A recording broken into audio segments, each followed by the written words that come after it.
என்னோட வீடு என்னன்னு தெரியுமா? நான் யாருன்னு தெரியுமா? நான் போடுற பொலிட்டிக்கல் பாம்புடைய வேல்யூ என்ன தெரியுமா? கூட்டணி கணக்குகள்னா என்ன தெரியுமா? மக்கள் சக்தியோட துணையால நான் தான் மறுபடியும் ஆட்சிக்கு வரப்போறேன் அப்படின்னு சொல்லிட்டு, நம்ம தளபதி அவர்கள் டிஎம்கே கவர்மெண்ட்டுக்கு ஒரு மிகப்பெரிய சேலஞ்ச் வந்துட்டு விட்டுருக்காரு. என்ன விஷயம் அப்படிங்கிறத டீடைல்டா பார்க்கலாம். இந்த கரூர் ட்ராஜடி நடந்ததுல இருந்து தளபதி விஜய் அவர்களுக்கு எஸ்ஓபி சில டாக்குமெண்ட்ஸ் இதெல்லாம் வந்துட்டு கரெக்டா ஃபில் பண்ணலன்னா, உங்களால வந்துட்டு மக்கள் வந்துட்டு சந்திக்க முடியாது. நீங்க வந்து நினைக்கிற அளவுக்கு வந்துட்டு மக்கள் கூட்டத்தை எங்களால வந்துட்டு உள்ள அனுமதிக்க முடியாது. அப்படின்னு சொல்லிட்டு ஏகப்பட்ட நிபந்தனைகள். ஸோ இந்த நிபந்தனைகளை எல்லாம் வச்சுட்டு இப்போ பாத்தீங்கன்னா நேத்து சேலம்ல வந்துட்டு ஒரு மாநாடு வந்துட்டு ஒரு நடத்திருக்காங்க. அது மாநாடு நம்ம சொல்ல முடியாது. டிவிகேல இருக்கிறவங்க கூட கூட நடக்கக்கூடிய ஒரு டைரக்ட் மீட்டிங் அப்படின்னு நம்ம சொல்லலாம். அதுல சில மக்களும் வந்துட்டு இருக்கிறாங்க. கிட்டத்தட்ட மேக்சிமமே பாத்தீங்கன்னா 5000 பேர் தான் வந்துட்டு அதுல அலோவ் பண்ணிருக்காங்க. ஸோ அங்க பாத்தீங்கன்னா நிறைய விஷயங்களை தளபதி விஜய் அவர்கள் வந்துட்டு இப்போ ஆளும் கவர்மெண்ட்டுக்கு வந்துட்டு கேள்விகளா கேட்டிருக்கிறாங்க. ஸோ அதுல முக்கியமான சில விஷயங்களை வந்துட்டு நம்ம டிஸ்கஸ் பண்ணலாம். என் வீடு என்னன்னு தெரியுமா? எப்ப பார்த்தாலும் நீங்க என்ன பார்த்து ஏய் விஜய் வெளியே வா, வீட்டை விட்டு வெளியே வா, பழைய இருக்காது அப்படிங்கிற மாதிரி எல்லாம் சொல்றாங்க. ஸோ அவங்களுக்கெல்லாம் நான் சொல்லிக்கிற ஒரு விஷயம் என்னன்னா, என்னுடைய வீடு அப்படிங்கிறது தமிழ்நாடு. என் வீட்டுல தான் நான் இருக்கேன். அடுத்து வந்துட்டு சில நியாயங்களை வந்துட்டு மக்கள் கிட்ட கேட்கறாங்க. என்னன்னா, எல்லாருக்கும் எல்லா கட்சிக்கும் பாத்தீங்கன்னா டிஎம்கே கவர்மெண்ட் கரெக்டா வந்துட்டு அந்த விஷயத்த வந்துட்டு ஃபுல்ஃபில் பண்ணி ஜனநாயக கடமையை பண்ணிடுறாங்க.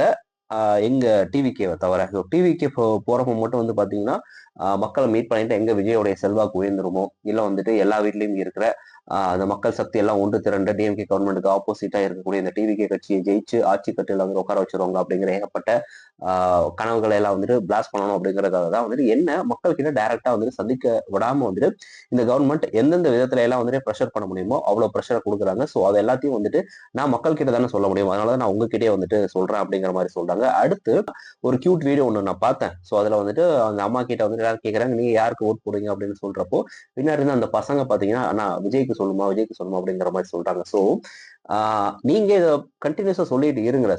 அடுத்து இந்த ஆளும் அரசாங்கத்துக்கும் ஆண்ட அரசாங்கத்துக்கும் ஒரு கேள்வி வந்துட்டு ஒண்ணு எழுப்புறாரு.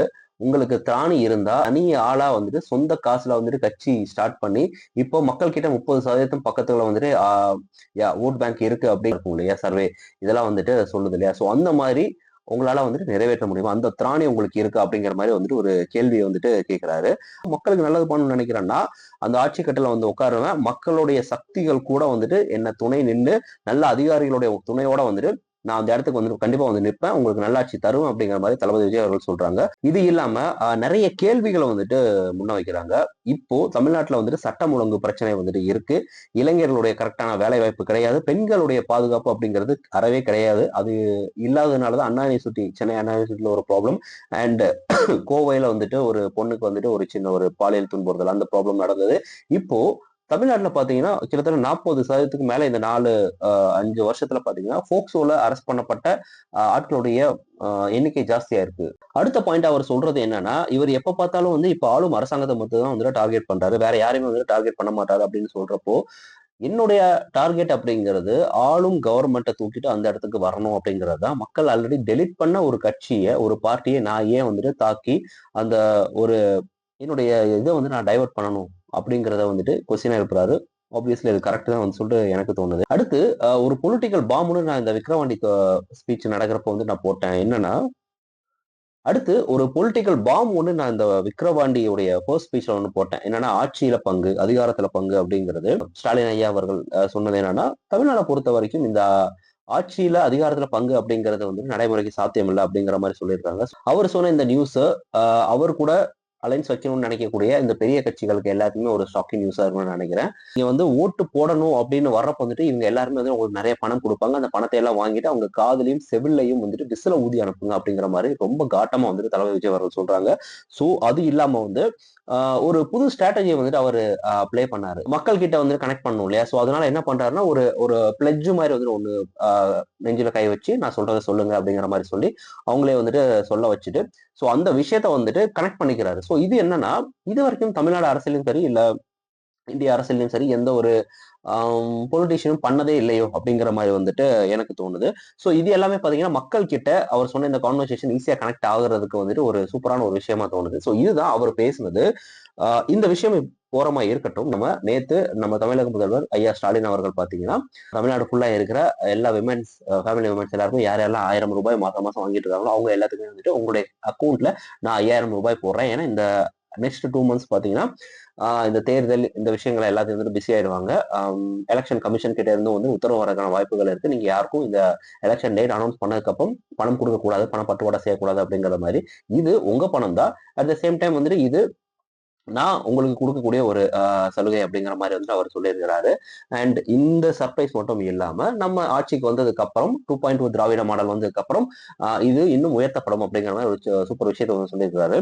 இந்த விஷயம் வந்துட்டு ஓகே தான். இப்போ வந்துட்டு இத மக்கள் கிட்டையும் சரி இல்ல இப்ப ஆண்ட அரசாங்கங்களும் சரி, டிவிகேவும் சரி என்ன விமர்சனம் பண்றாங்கன்னா, இத்தனை நாள் இந்த விஷயத்த நீங்க பண்ணாம இப்ப ஏன் பண்றீங்க? அதற்கான காரணம் என்ன? அப்படிங்கிற மாதிரி கேட்கறாங்க. மக்கள் கிட்ட போறப்போ இத்தனை நாள் வந்துட்டு பண்ணிருக்கலாமே. இல்ல அட்லீஸ்ட் ஒரு இப்ப பொங்கல் வந்துச்சு. பொங்கல் அப்போ கூட வந்து இந்த 1000 5000 கொடுத்திருந்தா அது எங்களுக்கு யூஸ்ஃபுல்லா இருந்திருக்குமே அப்படிங்கிற மாதிரி தான் வந்திருக்கு.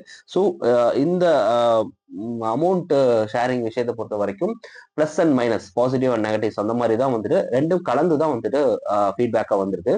ஸோ இந்த விஷயத்தை பத்தி நீங்க என்ன நினைக்கிறீங்க? தளபதி விஜய் அவர்களை வந்துட்டு எவ்வளவு நெருக்க முடியுமோ அவ்வளவு நெருக்குறாங்க.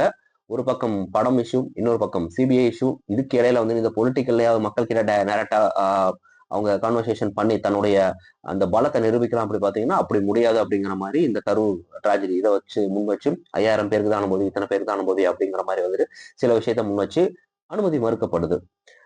பொலிட்டிக்கல் கேம் அப்படிங்கிறது தமிழ்நாடை பொறுத்த வரைக்கும் பயங்கரமா சூடு பிடிக்குது. நான் அஸ் அ சிட்டிசனா நான் சொல்றது என்னன்னா, நல்ல பொலிட்டிக்கல் கேமை வந்துட்டு மக்கள் எல்லாருமே வந்துட்டு வரவேற்கிறாங்க. நல்ல பொலிட்டிக்கல் லீடர் வரணும். அவங்க வந்துட்டு எங்கள மாதிரி ஆட்களை வந்துட்டு ஆட்சி செய்யணும். இளைஞர்களுக்கு நல்ல வேலை வாய்ப்பு கொடுக்கணும். பெண்கள் பாதுகாப்பு அண்ட் எல்லா குடும்பங்களும் நல்லா இருக்கணும் அப்படிங்கிறது தான் மக்களுடைய ஒரு எண்ணமா இருக்குது. ஸோ அதை வந்துட்டு நீங்க ஃபேரா விளையாடுங்க அப்படிங்கிறது தான் வந்துட்டு என்னுடைய எதிர்பார்ப்பு. பார்ப்போம். இன்னும் ஒரு 2 மந்த்ஸ் இருக்கு. கேம் எந்த அளவு சூடு பிடிக்குது அப்படிங்கிறத தொடர்ந்து பேசலாம். தேங்க்யூ. டாடா. Take care.